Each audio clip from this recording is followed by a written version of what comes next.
Ah, Vamos sim, Guilherme. olá, você que acompanha o canal Correio Sudoeste em seu podcast Várias Variáveis e também o canal Consciência e Paz. Hoje está aqui ao meu lado a fisioterapeuta Jéssica Silva. Jéssica, muito obrigado por ter aceito o convite de participar dessa entrevista. Eu que agradeço pelo convite.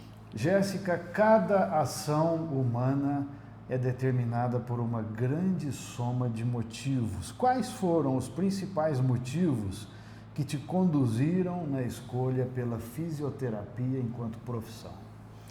O primeiro deles foi o fato do contato, da relação humana mesmo. Eu adoro o ser humano. Eu costumo brincar que eu amo e odeio na mesma proporção. Eu sou literalmente apaixonada, assim. Então eu sempre quis trabalhar com pessoas. Eu não me vejo trabalhando, por exemplo, só com máquinas, coisas do tipo.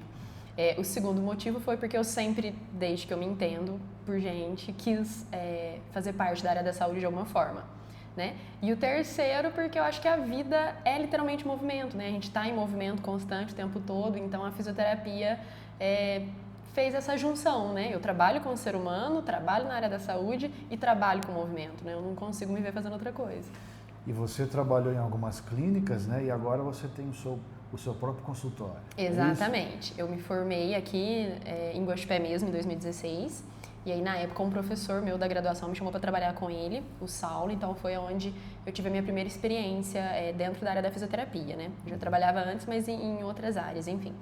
E aí, eu comecei com ele em 2017, em março de 2017. Com a parte da fisioterapia e do Pilates mesmo, propriamente dito. Mas nesse tempo também, em 2017, eu trabalhei numa clínica de estética com a Carol Santos e trabalhava na Vitality com a Maria Benilde. E fazia sempre esse rodízio entre 3 clínicas e mantive assim até 2018. Aí foi quando eu saí da Carol Santos e continuei com os atendimentos do Saulo, saí também dessa Maria Benilde e foi quando eu entrei na clínica da Amanda Augusta. E aí de lá pra cá eu mantive até 2020, 2021 mais ou menos os atendimentos nesse AC vertebral e depois encerrei na época da pandemia, mantive os atendimentos na Amanda Augusta, mas sempre tive domiciliares também. E aí em 2023 eu abri meu próprio consultório. Entendi.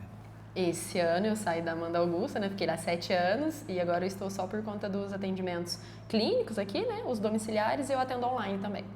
Online? Uhum. A gente começou com atendimento online. O conselho, né, da fisioterapia, o CREFIT, ele liberou esses atendimentos na época da pandemia.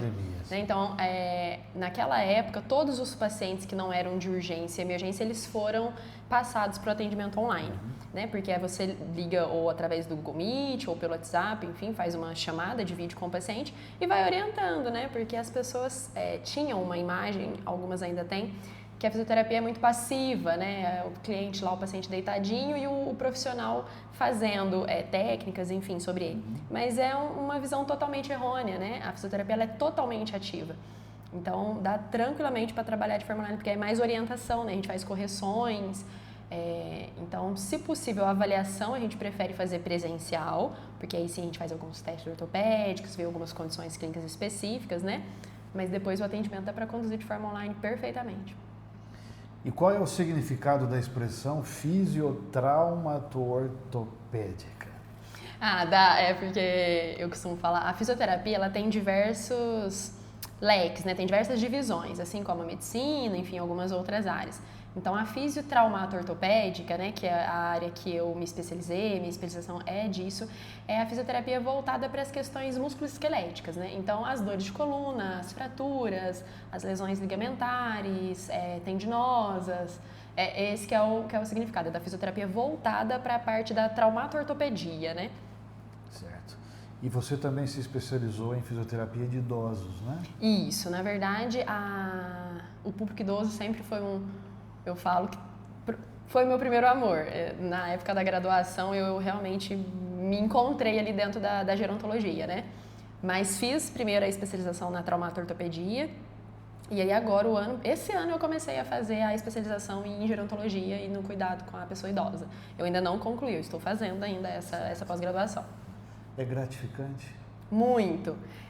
É muito curioso, Rodrigo. Eu, Jéssica, sempre tive uma questão muito forte, assim, incômoda com a morte, com a finitude da vida. E aí, durante a graduação, eu me apaixonei pelo público acima dos 60 anos e eu acho muito curioso, porque são os pacientes que mais me colocam frente a frente com essa finitude da vida, né? Alguns a gente começa a atender e o cuidado ele vai literalmente até o fim da vida desses clientes. Mas eu aprendo muito com eles, eu aprendo todos os dias, eles sempre me ensinam coisas, é muito interessante, às vezes sem saber, né? Eles ensinam a gente a lidar com questões do dia a dia, de tudo, né? Familiares, de comportamentais, eu gosto muito. Entendi. E você conquistou, né, a realização de um sonho profissional, conquistou a satisfação, o reconhecimento e o carinho, a gratidão dos seus pacientes, né, ou dos seus clientes. Qual é o significado dessas conquistas para você? De conseguir tocar o coração humano, tocar a alma humana através desse toque físico. Para mim é a essência, né, do que eu faço. Como eu disse lá no comecinho, eu adoro, né, o contato com o ser humano. E eu, desde muito nova, sempre fui uma pessoa muito assim, talvez o que hoje em dia eles chamam de emocionada, né? Então eu nunca tive problema, eu acredito, em deixar as pessoas me tocarem, né? Não falando de toque físico, vamos dizer assim.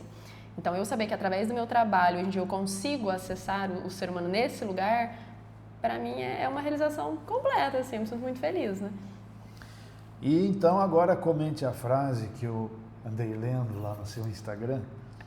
Algumas dores gritam no corpo, outras sussurram na alma. Eu adoro a frase, inclusive. É porque, desde a época da graduação também, eu sempre vim de uma linha muito do atendimento biopsicossocial, que a gente fala, né? Porque algumas pessoas acham, e eu não sei como que conseguem fazer essa diferenciação, que existe uma diferença, né, do corpo da pessoa ali fragmentada, vamos dizer assim, a parte física, da parte emocional, mental, espiritual, enfim. E eu não acredito nessa diferença, eu acho que não tem como a gente isolar, né, o ser humano, ele é um todo, né, é baseado por esses três pilares, vamos dizer assim, o físico, o mental e o espiritual, mas é uma coisa só. Então, eu gosto muito dessa frase, uso bastante ela, porque eu acho que é exatamente isso que a minha profissão me permite fazer, né? Eu trabalho tentando resolver um problema físico, aparentemente as pessoas me procuram por conta de alguma queixa, mas logo na avaliação, que inclusive é uma das partes mais importantes, né, do tratamento, esse contato inicial, a gente sempre observa e investiga ali através da anamnese para ver o que no meio externo ali, né, no social, no lugar onde essa pessoa vive, enfim, o que pode estar influenciando, porque tem muita influência, né? A dor hoje em dia, ela tem uma definição, se eu não estiver enganada, acho que desde 2021 que mudou, que até fala sobre isso, que não é uma questão só física, né, de lesão de tecidos, nada disso, pelo contrário, tem toda uma influência do ambiente que a gente vive, né, das questões, de tudo que a gente sente. Então, eu acabo tratando o físico, mas sempre tentando entender como que eu posso ajudar e principalmente fazer o paciente entender aonde que ele pode também se ajudar a ver ali que está sendo, às vezes, outros gatilhos, né, para essas dores que aparentemente seriam só físicas. Sim. E como você falou, o nosso corpo foi projetado para estar em movimento, né? Agora, no entanto, muita gente permanece parada, em repouso, né? Sim. No estilo de vida muito sedentário, e aí vão chegando as dores, né? Onde é que a fisioterapia ajuda aqui no sentido não só do esclarecimento, mas do tentar convencer da importância de se movimentar? O principal, assim, o primordial, eu acho, é a gente conseguir ter uma conexão, né, com o cliente. A partir do momento que consegue fazer, que se estabelece essa relação paciente-profissional, fica mais fácil da gente conseguir fazer a pessoa entender a respeito da importância dela sobre o tratamento dela, né, sobre a melhora e aderir ao tratamento. Então, assim, a fisioterapia, ela entra tanto numa parte preventiva, né, da gente conversar, tem pessoas que não têm nenhuma dor, não têm nenhuma lesão, tem aumentado cada vez mais a procura, né, pelos profissionais do movimento, por conta principalmente dos fatores de estresse e ansiedade, né, as depressões. Então, a gente atua nessa questão e quando já vem com alguma queixa, o fato mesmo de você fazer ter essa virada de chave, né? O paciente, ele começa, às vezes, muitas vezes até obrigado, às vezes o médico manda vir, não queria vir, mas a família insiste, ou enfim, infelizmente, a maior parte das pessoas acabam esperando chegar já num nível que teve ali uma situação de travamento, ou alguma limitação que está impedindo ela de exercer as atividades laborais, nos procuram, e a gente, através do movimento, vai fazendo essa pessoa perceber que o repouso, além de não ajudar em nada, ele só atrapalha, né? Junto com ele vai acarretando algumas outras questões, né? Principalmente essas emocionais, sim, e de vendo mesmo a mudança, né? De força, de mobilidade, vai diminuindo a questão das dores, então é uma junção, né, de fatores, mas a fisioterapia eu acho que ajuda a dar um norte, né? Como se a gente fosse uma pontezinha, vamos falar assim, eu costumo dizer que eu sou uma ponte, né? Entre talvez aquela estaca zero, o movimento, para a pessoa começar a se movimentar, até porque eu sempre converso muito com os meus pacientes da importância deles acharem alguma atividade que eles gostem, entendeu? Não é assim, eu tô com uma dor e eu tenho que fazer musculação, eu tenho que fazer fisioterapia. Não, você tem que se movimentar. Então vamos tentar trabalhar algumas modalidades diferentes, ver o que você gosta. Será que é uma dança? Pode ser que num primeiro momento precise sim de uma física isolada, mas até para reduzir um pouquinho essa dor, né? Melhorar um pouquinho a amplitude de movimento, e aí depois a pessoa vai fazer qualquer atividade que melhor ela se enquadre para manter. É muito mais fácil eles manterem quando eles gostam da atividade que eles encontram, né? Então aqui eu trabalho com Pilates, é uma modalidade bem vista, o pessoal gosta bastante, mas nem todo mundo gosta, né? Então eles ficam, eu tento deixar o mais independente possível para fazer o que gosta, tem que gostar do que tá fazendo.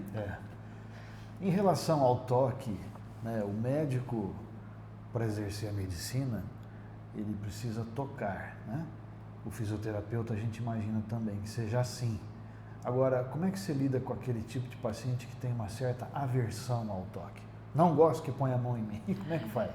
É curioso, eu diria, porque existem bastante, né? A modalidade dos clientes que nos procuram, que tem alguma queixa, alguma condição, alguma dor, enfim, mas que tem essa aversão ao toque. Eu acho que tudo volta para aquela questão da avaliação da anamnese, quando você começa ali a observar, né, como que a pessoa se comporta, como que ela entra na sala, se é uma pessoa mais expansiva, se é mais, como que eu diria, contida, né, se parece que ela que vai aceitar bem ou não, a gente sempre explica tudo. Então, o primeiro de tudo é uma boa conversa, eu acho que eu tenho uma boa lábia.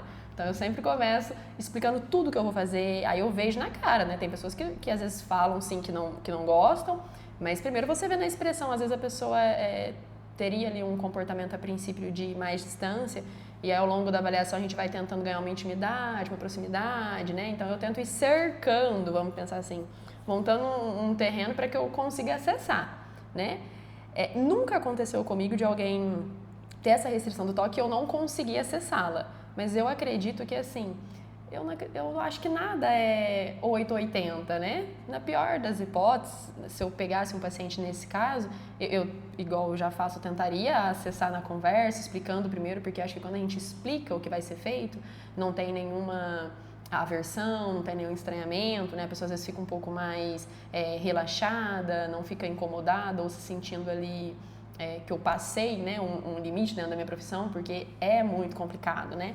Antes mais, que tinha mais toque, como eu disse, hoje em dia é uma coisa mais ativa. Mas tem coisas que a gente precisa, né, colocar a mão no paciente para fazer alguns testes, enfim, fazer algumas palpações. Então eu explico tudo primeiro, vejo, né, na cara da pessoa se parece que não está aceitando muito bem, se está... Dependendo, a gente tenta improvisar ou fazer de uma outra forma, né? Hoje em dia... temos assim muitas possibilidades, não necessariamente você é obrigado, né, a colocar a mão. E se for uma coisa você explica, mas eu nunca tive problema não, assim, de não conseguir acessar.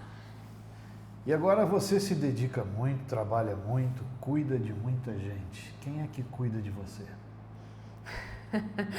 Eu costumo brincar, quem cuida do cuidador, né, é uma questão muito importante. Rodrigo, nos últimos anos, na verdade, a minha vida toda, eu acho que eu sempre fui a minha própria cuidadora, mas não dá certo. Não dá muito certo. Então, assim, eu faço o possível. Eu tenho uma equipe que cuida de mim, vamos dizer assim, né? A parte profissional, eu faço terapia há uns 4, 5 anos eu faço, já fiz semanalmente, já fiz quinzenalmente, agora eu voltei a fazer semanalmente de novo, então para começar, a psicóloga acho que é a pessoa que provavelmente me ajuda muito, né, nesse meu processo de autoconhecimento, porque é um processo de cuidado, né, de autocuidado, então passo com psiquiatra, com psicóloga, tenho acompanhamento desses profissionais da saúde, né, e as minhas amizades são os meus maiores cuidadores. Eu acho até interessante, né, que ontem foi o dia do amigo e desde muito nova, por, enfim, questões variadas da vida, foram os meus amigos que eu tive esse lugar de cuidado e eu sou muito bem cuidada por eles. E dos seus familiares, o que você aprendeu com eles para a vida? Para a vida, com os meus familiares, eu acho que a principal coisa que eu aprendi é que, assim, a liberdade, né, e o respeito ao espaço do outro talvez seja o que a gente tem, assim, de mais importante a fazer, né, a entender, a proporcionar. A minha família sempre me deu muita liberdade, não sei nem se foi por uma escolha, acho que eles deram sem saber. E isso mudou totalmente a minha vida, então eu acho que essa liberdade do ir e vir, né, de fazer as próprias escolhas, literalmente caminhar ali com as próprias pernas, foi uma coisa que me ajudou muito. Você acredita em Deus? Sim. Eu andei pensando muito sobre isso, dias que eu assisti uma entrevista sua e você perguntou isso para profissional. Eu sou batizada na igreja católica, né, sou católica, sempre frequentei a igreja, enfim. Depois de uma certa época da minha vida, eu comecei a ter muitos contatos com pessoas de outras religiões, né, da doutrina espírita, me agrada demais. Algumas coisas das religiões ali afro-brasileiras eu gosto bastante também. Eu sempre usei esse termo mesmo em Deus, então eu acredito nele, mas hoje em dia eu entendo que eu acredito em algo maior do que isso aqui. Exista, eu não consigo me imaginar sem acreditar nisso. Bom, você que é protagonista, né, da sua própria história, foi percorrendo os seus caminhos com essa liberdade, com responsabilidade, pelo que eu entendi, né, pelo seu próprio empenho, e por isso você conquistou então a credibilidade. Podemos dizer assim, Jéssica Silva é sinônimo de credibilidade. Acredito que sim. Né? Então deixa a sua mensagem final, especialmente para aquelas jovens mulheres que também buscam a realização de um sonho. Eu acho que como mensagem final, o que eu posso dizer é que, assim, em alguns momentos, né, a gente acaba não acreditando no potencial que a gente tem. A sociedade, infelizmente, acaba pesando, sim, de uma forma muito negativa, né? A gente sabe que a gente vive num país extremamente machista, N situações, que nem vem aqui ao caso a entrar, mas a gente tem que se apegar a algo maior do que isso, né? Eu acho muito importante a gente visualizar o que a gente quer para a nossa vida. A gente passa por momentos de turbulências, né? Ou não, mas eu acho que é assim, o que vai te fazer feliz, né? E o que vai te fazer feliz não só hoje, mas principalmente hoje, porque algumas pessoas vivem muito nessa questão do pensar lá na frente, né? Eu acho importante, a gente tem que visualizar o que a gente quer, onde a gente quer chegar, até pra gente poder traçar um caminho ou visualizar outros caminhos que já foram traçados, né? Que vai fazer a gente conseguir alcançar os nossos objetivos. Mas eu acho muito importante a gente talvez parar um pouco de escutar os barulhos externos e ouvir mais o nosso, né? O nosso barulho interno ou talvez prestar atenção no nosso silêncio e ver o que vai me fazer bem, o que vai me fazer feliz e ir atrás disso, fazer todo o possível e o não possível para se sentir realizada, né? Porque a vida é uma só, ela passa e não tem, assim, eu não vejo motivo das pessoas, a gente vê antigamente, principalmente, faziam tantas coisas porque a sociedade julgava importante, porque os pais queriam que fizesse. O que eu falo para jovens de hoje em dia, principalmente para as mulheres, é isso. Priorizem, assim, a sua verdade, as suas vontades, os seus desejos e só vai, que vai dar certo. Esse foi mais um Várias Variáveis para o Correio Sudoeste, com a estupenda fisioterapeuta Jéssica Silva. Mais uma vez, muito obrigado. Rodrigo, obrigada eu, viu? Tchau, pessoal. Até a próxima. Tchau.